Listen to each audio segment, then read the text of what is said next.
یو بل ګن اوس راووت بل ګن عام تاسو ګورئ په اخبارونو کې او په خبرونو کې او په سوشل میډیا باندې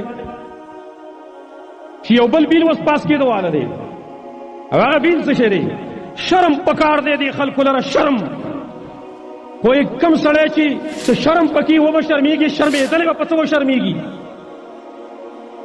بل اوس بیل پاس کېږي او بیل څه دی بیل دا دی چې قانوني حیثیت هر سړي ته دا ورکېدلی شي چې که څوک د ځانه جینۍ جوړولی شي که څوک کومه جینۍ د ځانه هلک جوړولی شي باقي د قانوني حیثیت په هغې ته حاصل وي باقي د هغې به کارت بل جاري کېږي چې کوم یو جینۍ هغه ځان هلک جوړول غواړي هغه به درخواست ته دایر کوي او بیا کې د اپریشن په طریقه باندې هغه ځان هلک جوړولی شي او د هغه دپاره به کارت بیا د جینۍ نه هلک ته هغه منتقل کړي او دقه رنګې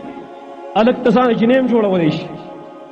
دا یو جوړ اوس دی بیل باندې خبر شروع د قانوني حیثیت دی ورکول کیږي جنس